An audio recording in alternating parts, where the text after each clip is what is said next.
In today's video, we're going to be taking a look at the overall remaining portion of the spring. This also includes June. So it's April, May, June for all of everything we're basically be looking at today. I'm pre-making this video. I'm in Florida when you're watching this, so every video coming up is going to be pre-made, also like the one before it. So I'm doing a little bit of like a seasonal series. I want to touch on all the seasons like spring, summer, and even anything we know about fall or winter, or maybe which way the models are leaning.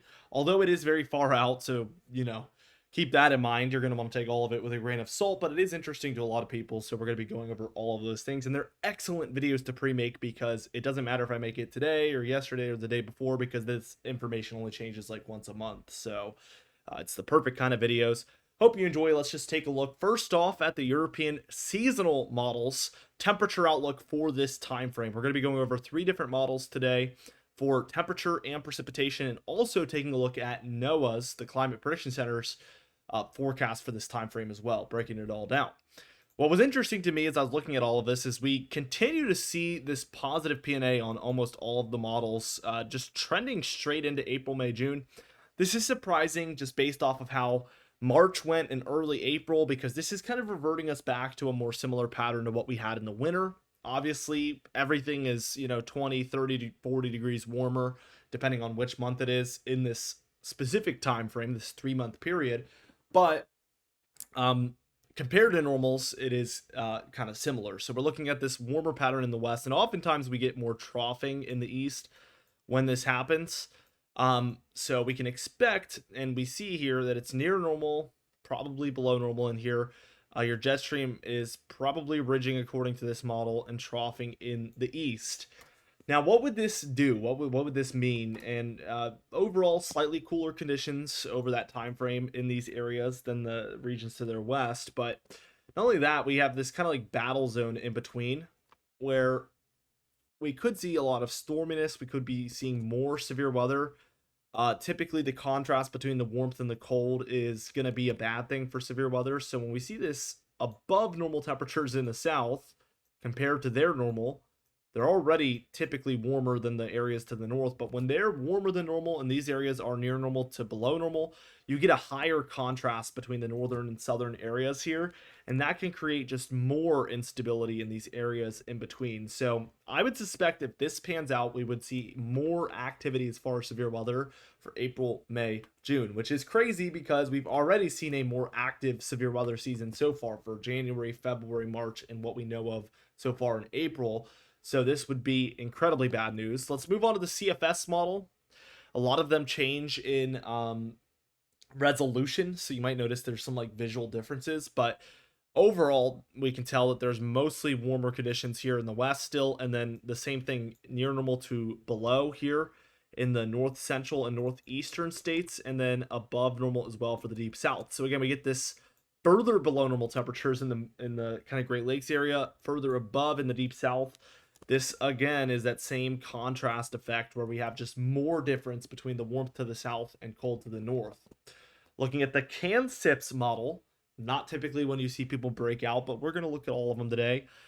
It also just looks the same. So when you get 3 models, and it's not incredibly far out, right? This is the next 3 months. This is as soon out as a seasonal forecast can possibly be. We're literally already in the first month of this forecast. And what we see is above normal temperatures in the west, positive P&A. This forces some of this cold down into Canada and some of the northern states in the north central and northeast, and then you get the above normal to the south. So a third model in a row calling for this contrast where we see above normal to the south, below normal to the north. Overall, bad news. Looking at the precipitation, I think this is a perfect representation of what we were just talking about, because we see above average activity in this plains, Midwest, and Ohio Valley area, which is overall, especially as we move into the summer, these northern spots become more of a hotspot for severe weather. But in the earlier portion, like April and May, these are the areas you're mostly concerned about. But really, for all 3 of these months, all of these areas could have severe weather, and it just looks above average as far as activity. The west does look below average, which is common in a positive P&A. Not only is it warmer temperatures, it's also higher pressure, which, as we know, brings less precipitation. So when you get all this high pressure out here, we get drier conditions. It's all adding up, right? You can kind of picture it all adding up to a positive P&A dominated next 3 months on the models here. A little drier for the south and deep south and southeast states as well. Pretty interesting. The CFS model, we get a little bit of disagreement. We're still below normal in the west. We're still below normal in these Gulf states, but we're above normal much further to the north and west. But still, this is hitting on a lot of your hotspots for severe weather, like Oklahoma, Texas, Kansas, Missouri, Arkansas, Iowa, Illinois, Nebraska, eastern Colorado. These are all classic spots, so they are also included in this, and it makes sense based on the temperature pattern that we see. On the CANSIPS model, this one gets a little wonky and does certainly disagree highly with the previous two as far as precipitation, which is crazy considering that they all almost perfectly agree on the temperatures. I would say out of the three, this is certainly the least used one, and whenever you see something like that, there is a reason for it. So, don't be surprised if this one's a little bit off, but it's calling for almost the opposite. Four corners and Texas getting above average, southeast above average.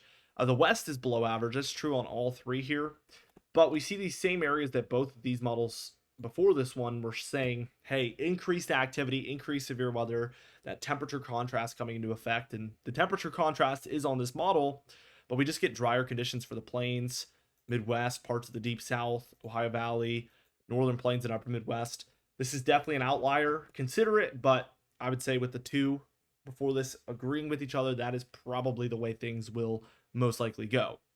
Now, here's where things get really, really interesting. We're going to go ahead and jump into the Climate Prediction Center's forecasts for the upcoming few months, and we're going to see some pretty big differences. Keep in mind, this forecast is 30 days old. It is 30 days old. We're getting a new one in a few days, so I bet this is going to revert to what a lot of the models are showing, but we have overall warmer temperatures in the west. It's mostly for the southwest, though, and then much above average for a lot of the east, where, again, on the models, we had more above average for the entire west, average to below average in these northern areas, and then above average across the deep south. So this is quite a bit different, but this is what the Climate Prediction Center is calling for as of March 20th. But again, this will be updated soon, and I think it'll probably look a lot more like the models. Looking at their precipitation outlook, though, below average for a lot of the west, and above average here over the Ohio Valley and Great Lakes. Again, wouldn't be surprised to see this expand westward or maybe even like southwestward, something like this.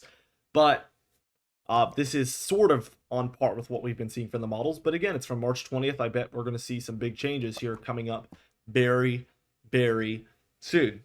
Like I said, we're going to be making all of these seasonal outlooks. We're going to be doing the summer, fall, winter. The winter, it's really hard to get information on, at least according to the models. So I'm gonna have to get creative there with as far as like what we know and what we think. But mostly ENSO is what we'll talk about, which is a long range teleconnection that we do have pretty good success with forecasting in the long range. So that can give us a really good idea of what could be happening.